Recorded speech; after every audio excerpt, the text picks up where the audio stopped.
the things I've learned, and I really push for the guys at Strike King to come out with this color. This is called Carolina Chrome, and you know, it's getting sunny out now, and these fish are really focused on bait fish, and they see so good. I mean, a plain white pearl bait is just super stark. You know, when it's cloudier and low light, it's really good because it's visible from a distance. But this blade minnow and that Carolina Chrome just gives off a ton of flash, ton of sparkle. They're looking up at it towards the surface, and it looks just like a bait fish. The one thing I like to do with it is I want to shorten it. So I just take and bite the head off, and it ends up, you know, slimming down the overall profile, making it a little bit smaller. A lot of the bait that's out here is threadfin shad that they're starting to focus on, and they're not real big. You know, they're only about 2 inches long. So this right here with that Carolina Chrome trailer, it adds a lot of sparkle. So with the sun out now, that should really make a difference in how they're eating the bait. I just had one just miss it a little bit. They're bumping it a little. You gotta trick these smallmouth. You gotta make it look natural and visible, and that just has so much flash to it that it does a great job. It's one of my favorite colors for a trailer on a Thunder Cricket.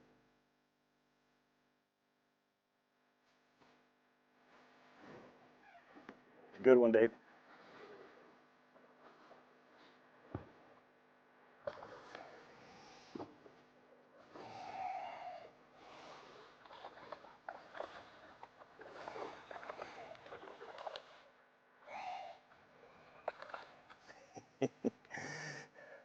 That's why I love Lake St. Clair, man. It's a special place.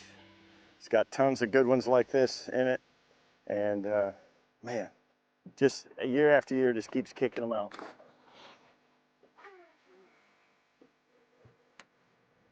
You know, for this, I basically just have overall pretty much a steady retrieve, and then I just like to give it a little snap, you know, every 10 or 15 feet. And out here, you know, there's a lot of floating eelgrass and stuff like that, and it kind of helps you clear that grass as well at times. This 1/2 ounce Thunder Cricket, you know, it's got a small blade, so you can reel it pretty fast. You know, I'm throwing it with a 7:5 to 1 gear ratio reel, and you know, I've got it on a 7.3 medium heavy action graphite rod. I like a little longer rod for this. You know, you're out here in open water, and you need to have a pretty good hook set. You want to be able to pick up some line, and you know, 20-pound line. This is not a light line technique. You do not have to throw light line. If you do use a little lighter line, it does allow the bait to get down a little deeper, but all in all, man, it's just power fishing 101. You know, don't just throw it with a steady retrieve. You definitely want to twitch it and shake it up, make it a little bit erratic.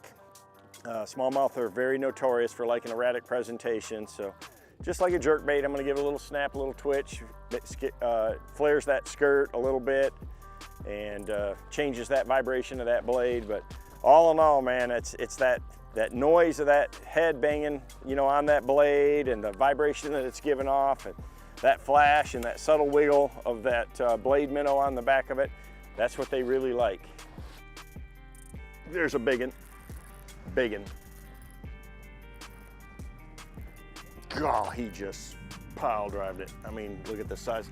Oh my goodness, he jumped off, but that's what you're looking for right there. I mean, that was a dang 5-pounder, and I just snapped that Thunder Cricket and give it a little twitch, and he just smoked it. But man, what a bite. That's why I love this technique, you know. Oh, I just had another one. Better spot lock right here. There's something special about right here. Got him. Good one too. Good one.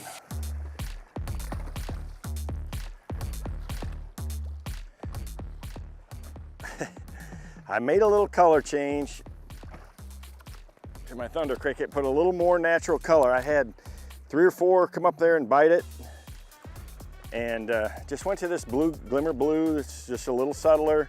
Still got that bright, flashy trailer on there, that Carolina Chrome, and you know, just a good one right there, man. I mean, they just hammer it. With this wind out here and the sun, that's very natural looking to them, and they'll come up. I mean, I'm just reeling it 2 foot, 3 foot below the surface, 13 foot of water, and they just come up and just hammer it. See you, buddy.